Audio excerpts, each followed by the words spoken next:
நான் 2 மணி நேரம் தருகிறேன். நான் உங்கள் முழு கட்டுப்பாட்டில் இருப்பேன். நீங்கள் என்ன சொன்னாலும் செய்வேன். ஆனால் அதற்கு பிறகு நீங்கள் எனக்கு சாய்ஸ் தரலும். இந்த வாழ்க்கையை எனக்கு பிடித்திருக்கிறதா என்று கேட்டபோது அவன் டன் என்றான். சரிங்க அத்தை, உங்கள் கண்டிஷனுக்கெல்லாம் ஒத்துக்கொள்கிறேன். இன்று முதல் நீங்கள் என் ரகசிய காதலி வைப்பாட்டி என்றபோது என் மனம் சந்தோஷப்பட்டது என்னவோ உண்மை. சரி, முதலில் சாப்பிடுங்க, அப்புறம் பேசிக்கலாம். சாப்பிடும்போது வேறு எதையும் யோசிக்க வேண்டாம் என்றேன். என் மனம் என் நிலையில் இல்லை. அர்ஜுனை ஆடவிடலாமா, இல்லை இதனால் பிரச்சனை வருமா என்று யோசித்துக்கொண்டே டிவி ஆன் செய்தேன். சூர்யா வைத்தேன். ஒரு படம் ஆரம்பித்தது. படம் அந்த கால ஸ்டைலில் 1990 என்று இறக்கி ஓடவிட்டான். சென்னையில் அவனவன் டிடிஎஸ் என்று பேசிக்கொண்டிருக்க, இங்கு அந்த கால செட்டப் இன்னும் அப்படியே இருந்தது. வெளியே என்ன இருக்கிறதோ அப்படியே படத்திலும் இருந்தது. ஒரே பச்சை நிலங்கள், எங்கு பார்த்தாலும் தண்ணீர், தென்னை தோப்புகள் என்று ஒரே பச்சை பசேல் என்று இருந்தது. படம் பெயர் வந்தது, ஒரு நடிகையின் கதை என்று. இந்த படத்தை நான் ஏற்கனவே பார்த்துள்ளேன். இந்த படத்தின் நாயகன் ஒரு கிராமத்திலிருந்து சென்னை செல்வான். அங்கு ஒரு படத்தில் சைடு ஆக்டராக அறிமுகமாவான். அவன் நேரம் அந்த படத்தின் நாயகன் நடிக்க மறுத்துவிடவே இவன் நடிகனாக மாறுவான். அவன் ராசி அப்படி. எல்லா படமும் ஹிட் ஆகும். ஒரே நாளில் பெரிய ஸ்டார் ஆவான். திடீரென்று பணம், அந்தஸ்து என்று வரும். ஒரு நடிகை வருவாள், சரசமாடுவாள். எல்லா பணத்தையும் கையாடல் செய்யவே ஹீரோ மீண்டும் நடுத்தருவுக்கு வருவான். எல்லா படமும் பெயில் ஆகும். எனவே மீண்டும் தன் சொந்த ஊருக்கு வருவான். இது தமிழ் படம் ஏணிப்படிகள் மாதிரி இருக்கும். நான் என்ன இது போல ஆகப் போகிறேனா, இல்லை பஞ்ச பரதேசியாக வரப்போகிறேனா என்று நினைத்தேன். ஆனால் ஏதோ நடக்கப் போகிறது என்று மட்டும் தோன்றியது. டிவி படம் துவங்கியது. நான் வசதியாக கீழே உட்கார்ந்து கொண்டேன். சோஃபாவில் அர்ஜுன் டவலோடு உட்கார்ந்து ஸ்பூனால் சாப்பிட்டுக் கொண்டிருந்தார். நான் என் கையை எடுத்து சோஃபா மேலே வைத்தேன். இப்போது அர்ஜுன் என்னை பார்த்து சிரிப்பது தெரிந்தது. குறைந்தபட்சம் என்னை அவன் தொடுவது பற்றி கவலை இல்லை என்று காட்டிக்கொண்டேன். அதனால் இப்போது அவன் சோஃபா மீது அமர்ந்து என்னை அவர் கால் இடுக்கில் கீழே அமர வைத்துக் கொண்டார். தன் கையை என் தோள்பட்டை மேலே வைத்தான். தன் கையால் என் தோள்பட்டைகளை மசாஜ் செய்து கொண்டே என் நைட்டி உள்ளே கைவிட்டு என் மெல்லிசை போல அசையும் காதல் மார்பங்கள் பற்றிய போது எனக்கு இன்பாதிச்சி. என் உடம்பை விலக்காமல் அவன் அருகே கொண்டு சென்றேன். இப்போது தட்டை வைத்துவிட்டு தன் 2 கையால் மெதுவாக வாசனை சூடிய கனிந்த மார்பகங்களை பற்றி தசக்கிய போது மெய்மறந்தேன். படத்தில் நாயகன் நாயகையின் தொடையில் ஏதோ வேகமாக ஆசையின் உச்சியை தொட்டவுடன் நக்கிக் கொண்டிருந்தான். அர்ஜுன் மும்முரமாக படம் பார்த்து கொண்டு தன் கையால் என் மென்மையால் நெகிழும் முத்தம் தேடும் வாசனை சூடிய மார்பகங்களை கசக்கிக் கொண்டிருந்தான். நான் இப்போது மும்முரமாக என் கையை எடுத்து அவன் தொடை மேல் வைத்தேன். நான் இதை விரும்புகிறேன் என்று.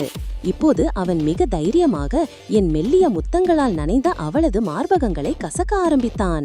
அவன் கை மெதுவாக கீழிறங்கி என் உற்சாகம் கசிந்த காதல் மார்பு சதைகள் அடிமீது பற்றிய போது அவன் கை மிகவும் சூடாக இருந்தது. உள்ளே பிரா போடாததால் அவன் கை மிகவும் வேகமாக என் முத்தத்துக்காக துடிக்கும் காம்புகளை பற்றி திருகியது. என் உடம்பு சூட்டை அதிகரித்தது. என் உடம்பு அதிர்ச்சியால் ஓர் ஆட்டம் போட்டது. என் முக்கோணம் இப்போது கசிய அமைத்துவிட்டது. நான் மெதுவாக என் கால்களை அகட்டினேன். இப்போது அவன் தன் கையை என் தொடை மேல் வைத்து என் நைட்டியை மேல் நோக்கி இழுத்தான். என் தொடைகள் பழபழவென்று வியர்வையால் தெரிந்தது.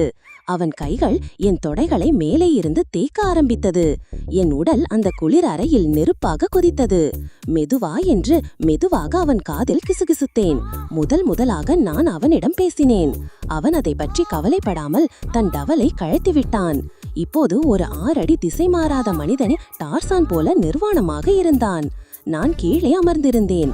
அவன் தன் நிர்வாண கால்களை என் 2 தோள்புறம் போட்டு மேலிருந்து என் நைட்டியை தூக்கி எறிந்தான். இப்போது நானும் உணர்வுகளை தூண்டும் நிழலான வடிவமானேன்.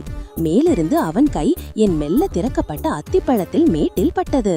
நான் இன்ப அதிர்ச்சியில் என் கால்களை அப்படியே இறுக்கிக் கொண்டேன். இப்போது அவன் கீழ் இறங்கி தரையில் என் பக்கத்தில் அமர்ந்து கொண்டான். அவன் கை விரல்கள் என் கால் இடுக்கில் சிறைப்பட்டது. இது அவனுக்கு வசதியாக போய்விட்டது. அத்திப்பழத்தில் நுழையும் ஒவ்வொரு நொடியும் காதலின் நரம்புகளை தொட்டது. அப்படியே என் அத்திப்பழ முடிக்கற்றைகளை தடவிக்கொண்டிருந்தான். உஷ்ண பெருமூச்சு விட்டேன். இப்போது அவன் தன் இடக்கையால் என்னை அணைத்துக் கொண்டே என் கைகளை எடுத்து அரக்கன் போல் 6 அடி நீளத்தில் விரியும் நாகோண்டா பாம்பு மேல் வைத்துக் கொண்டான்.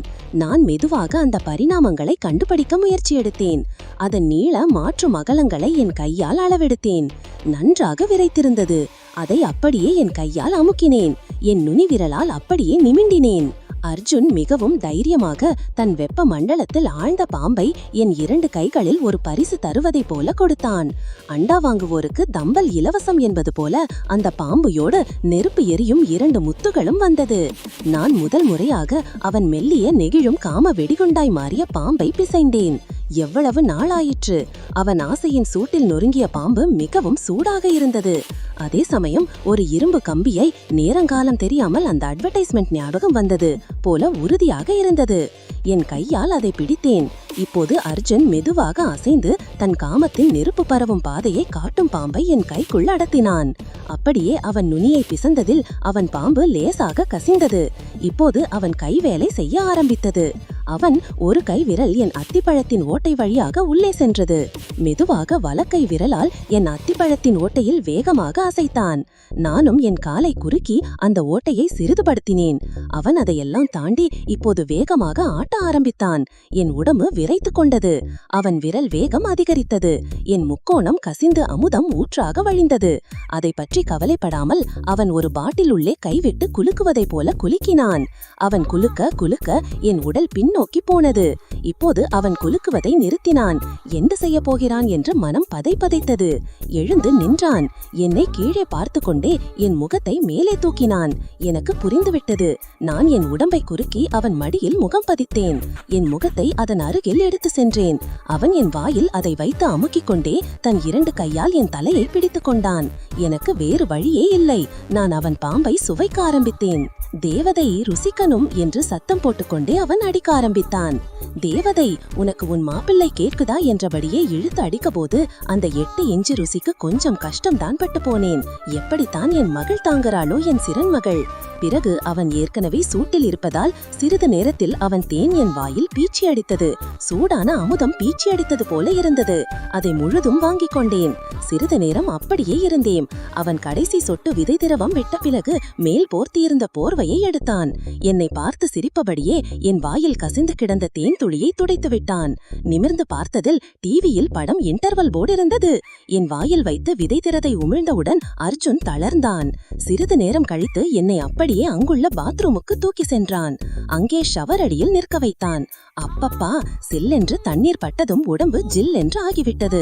என் நிர்வாண மார்பில் சோப் எடுத்து தடவினான். அவனும் நிர்வாணமாக இருந்ததால் நானும் அவனுக்கும் சோப் எடுத்து அவன் உடம்பில் தேய்த்தேன். தண்ணீர் முழு மூச்சாக பீச்சி அடித்தது. அப்படியே என்னை கட்டி அணைத்தான். இறுக்கி அணைத்தபடியே என் முதுகில் கோலமிட்டான். நானும் இருக்க அணைத்து கண்டேன். சிறிது மணித்துளிகள் கழித்து அப்படியே என் நெகிழ்வான பின்னழகுக்கு வந்தான். சோப்பு நுரைகளை என் பின்னழகுக்கு போட்டு அவன் அதை அப்படியே பிசைந்து விட்டான். ஏராளமான சதையாயிற்றே என்று கவலைப்பட்டு உள்ளேன். ஆனால் அப்படி இருந்ததற்கு நான் அன்று சந்தோஷப்பட்டேன். என்னமாக சப்பாத்தி மாவு மாதிரி பிசைகிறான். அப்படியே என் கீழ் அசையும் மெல்லிய பள்ளத்தை தன் விரலால் பிளந்தான். எனக்கு அத்திப்பழத்தில் அடிப்பட்ட அனுபவம் அதிகம். ஆனால் பின்புறம் யாரும் தொட்டதில்லை.